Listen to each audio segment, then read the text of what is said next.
तो स्वागत है आप सभी का एक बार फिर से हमारे एक साइंस के प्रैक्टिस सेट में। और ये प्रैक्टिस सेट आपके हर किसी एग्ज़ाम में आपकी जो साइंस है उसको बहुत मजबूत करेगा और आपके एग्ज़ाम के लिए आपके लिए एक तरह से मार्ग प्रशस्त करेगा। तो ये साइंस का प्रैक्टिस सेट आपके आरआरबी होने वाली जो परीक्षाएं चल रही हैं या फिर भविष्य होने वाली परीक्षाएं, आरआरबी की परीक्षा हैं, एसएससी की जितनी भी परीक्षाएं हैं, जो कि हमारे अब जो पशु परिचर की जो परीक्षा है, बहुत ही ट्रेंड में जो परीक्षा है, उसके लिए ये बहुत ही महत्वपूर्ण प्रैक्टिस सेट होने वाला है। तो ये प्रैक्टिस सेट हमारा साइंस का प्रैक्टिस सेट है, जो कि आपकी परीक्षा के मद्देनज़र बहुत ही इंपॉर्टेंट है। तो दोस्तों लास्ट में कमेंट करके ये ज़रूर बताना कि आपके कितने क्वेश्चन इसमें सही थे और कितने क्वेश्चन रॉन्ग थे, आपकी तैयारी कैसी थी और कैसी नहीं थी। तो दोस्तों बढ़ते हैं इसी सीरीज के क्रम में, और इस सीरीज के जो पहला सेट है और पहले सेट का जो पहला क्वेश्चन है उसको देखते हैं कि जो तापगतिकी का प्रथम नियम सामान्यतः किससे संबंध मामला है।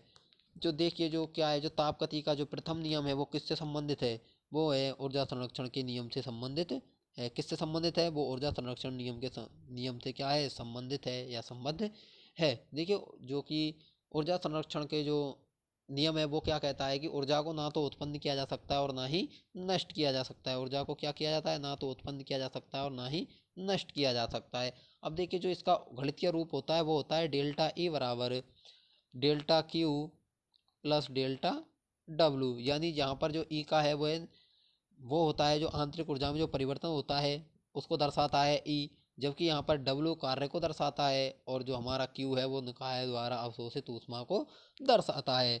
अगला क्वेश्चन है हमारा इसी क्रम में कि प्रकाश के एक माध्यम से दूसरे माध्यम में गुजरने पर उसकी दिशा में होने वाले परिवर्तन की घटना क्या कहलाती है, अपवर्तन कहलाती है। प्रकाश के एक माध्यम से दूसरे माध्यम में गुजरने पर उसकी जो दिशा में होने वाले परिवर्तन की घटना क्या कहलाती है, अपवर्तन कहलाती है। देखिए यहाँ पर दो कंडीशंस होती हैं कि जब प्रकाश किरण किससे, विरल से किस में जाती है, सघन में जाती है। देखिए जब प्रकाश किरण जो है विरल से सघन माध्यम में जाती है तो क्या होती है, अभिलंब की ओर होती है। क्या होती है, अभिलंब की ओर होती है। जबकि जब सघन से विरल में जाती है तो क्या होती है, अभिलंब से दूर होती है। तो इसमें क्या हो जाएगा हमारा कि प्रकाश के एक माध्यम से दूसरे माध्यम में गुजरने पर उसकी दिशा में होने वाले परिवर्तन की घटना क्या कहलाती है, अपवर्तन कहलाती है। अगला क्वेश्चन है हमारा कि निम्नलिखित में से कौन सी तरंगें ध्रुवित की जा सकती हैं। ऐसी कौन सी तरंगें हैं इनमें से जो ध्रुवित की जा सकती हैं। देखिए वायु में ध्वनि तरंगें ये हो ही नहीं सकती, एक धागे पर दैर्घ्य तरंगें ये भी नहीं है, एक धागे पर अनुप्रस्थ तरंगें ये भी नहीं होगी। जो हमारी बची कौन सी, ऑप्शन नंबर डी, जो प्रकाश तरंगें हैं वो क्या है, ध्रुवित की जा सकती हैं। प्रकाश तरंगें क्या की जाती हैं, ध्रुवित की जा सकती हैं। अगर प्रकाश तरंगों की क्या करें, प्रकृति की बात करें इनकी, जो हमारी क्या है प्रकाश तरंगें हैं इनकी प्रकृति की बात करें तो क्या होती है, प्रकृति होती है इनकी विद्युत चुंबकीय। कैसी होती है, विद्युत चुंबकीय प्रवृत्ति इनकी होती है। और ये कैसी होती है, ये अनुप्रस्थ तरंगें होती हैं। कैसी होती हैं, अनुप्रस्थ तरंगें होती हैं। बढ़ते हैं अगले क्वेश्चन की तरफ। अगला क्वेश्चन है हमारा कि त्वरण का मात्रक है, त्वरण है उसका जो मात्रक क्या है, जो त्वरण का मात्रक होता है वो क्या होता है, वो होता है हमारा मीटर प्रति सेकंड स्क्वायर। त्वरण किसको कहते हैं, ए बराबर बी अपॉन टी। वेग में परिवर्तन की दर क्या कहलाती है, त्वरण कहलाती है, और त्वरण का मात्रक होता है मीटर प्रति सेकंड स्क्वायर। तो दोस्तों आप क्या है, आगे बढ़ने से पहले आपसे एक बात कहना चाहता हूँ कि आपने हमारे चैनल को अभी तक सब्सक्राइब नहीं किया है तो चैनल को सब्सक्राइब कर लें तथा वीडियो को लाइक करके शेयर जरूर करें। तो दोस्तों बढ़ते हैं आगे क्वेश्चन पर। अगला क्वेश्चन है हमारा कि मानव शरीर पर प्रतिरोध सुक्त दशा में लगभग कितना होता है। मानव शरीर पर जो प्रतिशोध है वो सुक्त दशा, यानी कि जब मानव शरीर सूखा हुआ होता है या फिर उस पर कोई भी, जैसे कि हम गीले होते हैं या भीगे हुए होते हैं, उसके अलावा जो सुक्त दशा में जो कितना लगभग कितना होता है, तो वो होता है लगभग हमारा 10⁻³ ओम। कितना होता है, लगभग 10⁻³ ओम जो होता है वो हमारा क्या होता है, प्रतिरोध होता है। अगला है जो 1 माइक्रोन है, 1 माइक्रोन किसके बराबर है, 1 माइक्रोन होता है लगभग 10⁻⁻6 मीटर के बराबर। क्या होता है, 10⁻6 मीटर के बराबर। अगर 10⁻⁻9 मीटर की बात करें तो ये होता है 1 नैनोमीटर। क्या होता है, 1 नैनोमीटर होता है। अगर हम 10⁻12 की बात करें, 10 की पावर जो -12 है इसकी बात करें तो क्या होता है, 1 पिकोमीटर। इसके बराबर होता है, 1 पिकोमीटर के बराबर होता है। और 10⁻−15 की बात करें तो ये होता है एक हमारा फेम्टोमीटर के बराबर। किसके बराबर, एक फेम्टोमीटर, एक हेक्टोमीटर के बराबर। तो दोस्तों बढ़ते हैं अगले क्वेश्चन की तरफ कि पदार्थ का परमाणु सिद्धांत किसने प्रतिपादित किया था। जो परमाणु सिद्धांत था पदार्थ का वो किसने सर प्रतिपादित किया था, तो वो किया था जॉन डाल्टन ने किया था। और ये क्या था कि ये था हमारा कि जो पदार्थ है वो अत्यंत छोटे छोटे कणों से मिलकर बना होता है, अत्यंत छोटे छोटे कणों से मिलकर बना होता है, जिन्हें हम क्या कहते हैं, परमाणु कहते हैं। अगला क्वेश्चन है इसी क्रम में कि आवर्त सारणी में एक आवर्त में बाएं से दाएं जाने पर किसकी संख्या समान होती है, तो कोषों की संख्या क्या होती है, समान होती है। जबकि अगर हम बात करें हमारे प्रोटॉन और न्यूट्रॉन तो क्या होते हैं, नाभिक में होते हैं, जबकि इलेक्ट्रॉन नाभिक के चारों ओर चक्कर लगाते रहते हैं। अगला है हमारा कि निम्नलिखित में से कौन एक ठोस सोल का उदाहरण है। ठोस सोल का क्या है, उदाहरण है।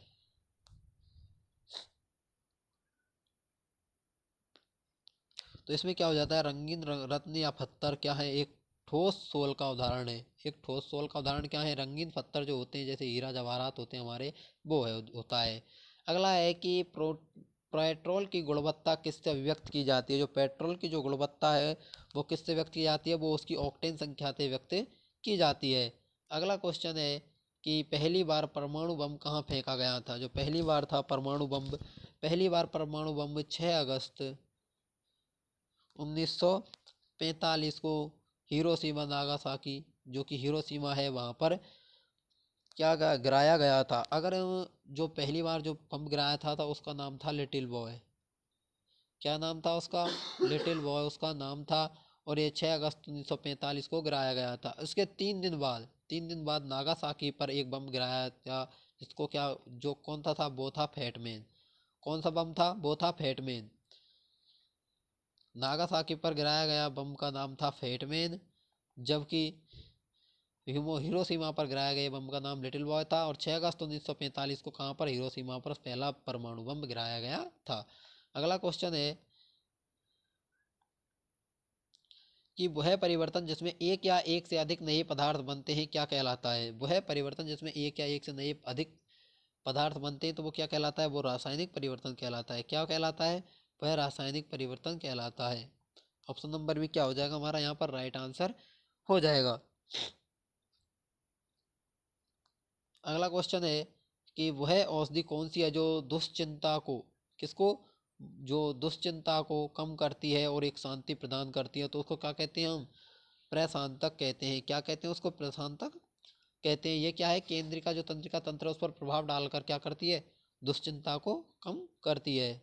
अगला है क्वेश्चन कि मानव शरीर में प्रचुर मात्रा में कौन सा तत्व है। जो मानव शरीर है उसमें प्रचुर मात्रा में कौन सा तत्व पाया जाता है, तो उसमें पाया जाता है हमारा,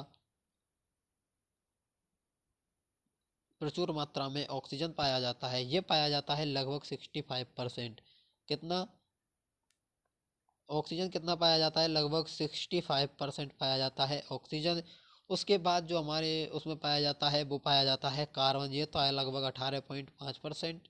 कार्बन हमारे शरीर में लगभग 18.5%। ऑक्सीजन की बात करें तो लगभग 65%। और अगर हम यहाँ पर नाइट्रोजन की बात करें तो ये लगभग पाया जाता है 3.20%, 3.20% पाया जाता है। मानव शरीर में प्रचुर मात्रा में कौन सा तत्व पाया जाता है, तो पाया जाता है ऑक्सीजन। अगला है कि विटामिन B6 की कमी से पुरुषों में हो जाता है। जो विटामिन B6 है इसकी कमी से हमारे शरीर में कौन सा रोग होता है, तो वो होता है एनीमिया, जिसको एरक्तता कहते हैं। इसको क्या बोलते हैं, हम एनीमिया भी बोलते हैं। क्या बोलते हैं, एनीमिया भी बोलते हैं। एरक्तता क्या है, विटामिन B6 की कमी से होता है। विटामिन B6 का एक जो वैज्ञानिक नाम या फिर दूसरा नाम है वो है हमारा पायरिडॉक्सिन। क्या है, पायरिडॉक्सिन भी कहते हैं। विटामिन B6 को क्या कहते हैं, पायरिडॉक्सिन भी कहते हैं। अगर इसके स्रोत की बात की जाए तो जैसे हमारा दूध हो गया, यीस्ट हो गया, अनाज हो गया, मांस मछली इत्यादि है। अगर हम बात करें विटामिन B6 को पायरिडॉक्सिन भी कहते हैं। और इसकी कमी से कौन सा रोग होता है, अरक्तता या एनीमिया होता है। अगला है कि गुर्दे की निस्यंदन इकाई कौन सी होती है। जो गुर्दा हमारी जो किडनी होती है, क्या होती है, जो हमारी किडनी होती है उनकी जो निस्यंदन जो इकाई है वो क्या होती है, वो होती है नेफ्रॉन। ऑप्शन नंबर बी क्या हो जाएगा, राइट आंसर हमारा यहाँ पर हो जाएगा।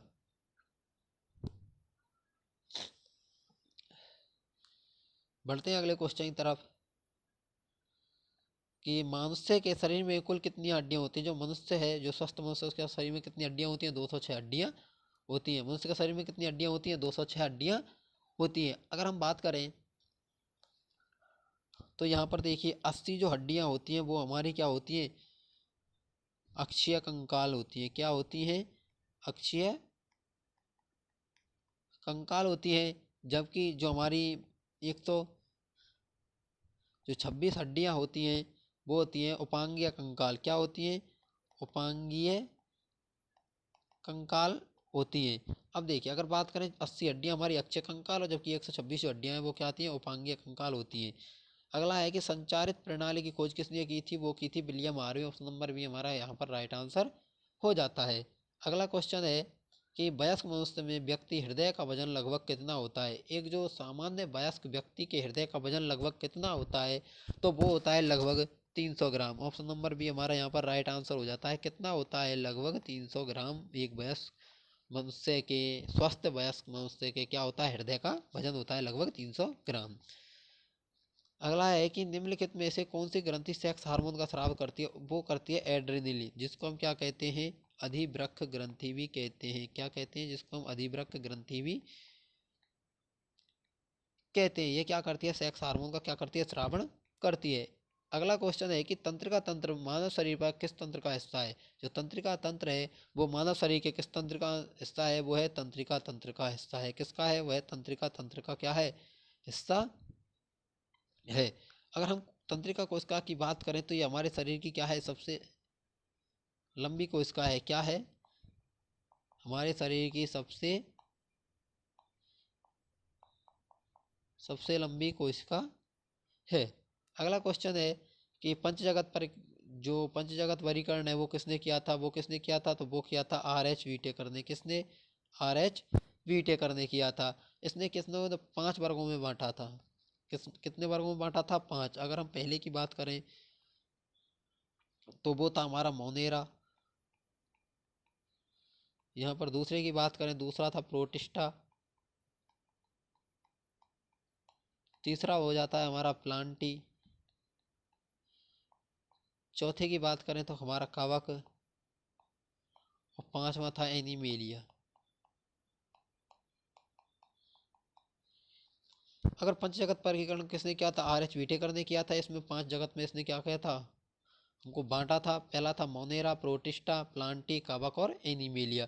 अगला क्वेश्चन है कि जीवों के उनके पर्यावरण के संबंध में अध्ययन को क्या कहते हैं? उसको कहते हैं पारिस्थितिकी विज्ञान कहते हैं।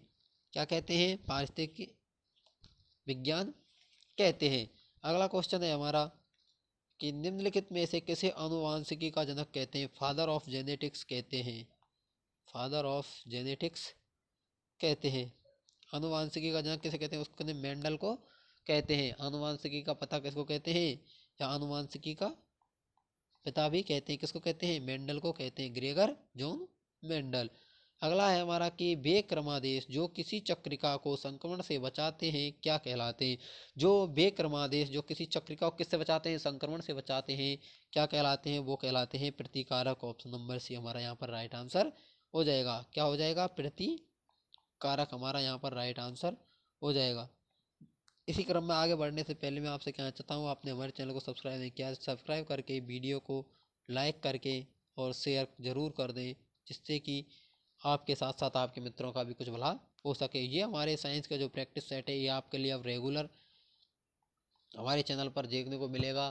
तथा यदि आप पशु परिचर की तैयारी कर रहे हैं तो आप हमारे चैनल पर एक प्लेलिस्ट मिलेगी आपको, जिस पर पशु परिचर प्रैक्टिस सेट के नाम से एक प्लेलिस्ट मिल जाएगी, जिसमें एक प्रैक्टिस सेट में आपके लिए 150 क्वेश्चन लगवाए जा रहे हैं तथा उनको करें और अपनी तैयारी को परख करें।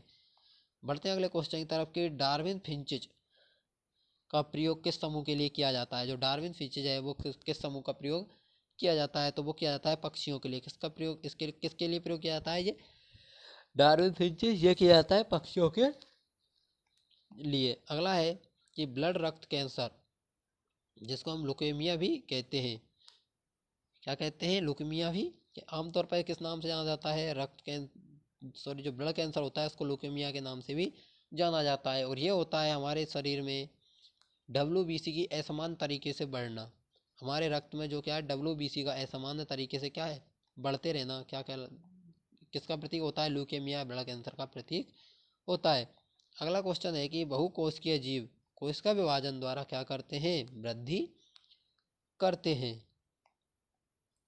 कि अगला है कि प्रतिवर्ती प्रतिलिपि की खोज किसके द्वारा की गई? जो प्रतिवर्ती है उसकी खोज किसके द्वारा की गई थी? वो की गई थी टेमिन तथा बाल्टीमोर के द्वारा की गई थी। इसके लिए इन्हें क्या है नोबेल पुरस्कार भी दिया गया था। अगला है कि जीनोबायोटिक्स जो सूक्ष्म जैविकीय अनुक्रमणों के प्रति आनुवांशिक रूप से प्रतिरोधी हैं वह कहलाते हैं। वो क्या कहलाते हैं? रिकैल्सिट्रांस कहलाते हैं। क्या कहलाते हैं? रिकैल्सिट्रांट कहलाते हैं। ऑप्शन नंबर सी क्या हो जाएगा राइट आंसर। अगला है हमारा कि सामान्यतः प्रयोग किया जाने वाला मसाला लौंग या जिसको लवंग कहते हैं प्राप्त होता है। जो लौंग है वो किससे प्राप्त होता है? वो होता है हमारा पुष्पकली से। अगर हम बात करें लौंग की किससे प्राप्त होता है? पुष्पकली से प्राप्त होता है। अगर इसके वैज्ञानिक नाम की बात करें तो है इसका वैज्ञानिक नाम है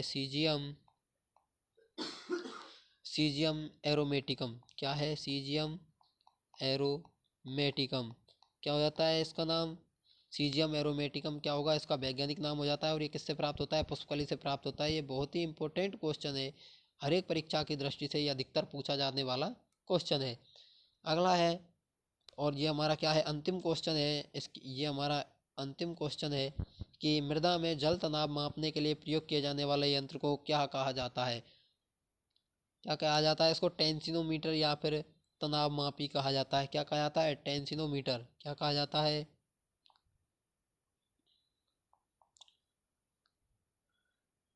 टेंसियोमीटर भी कहा जाता है या तनाव मापी कहा जाता है।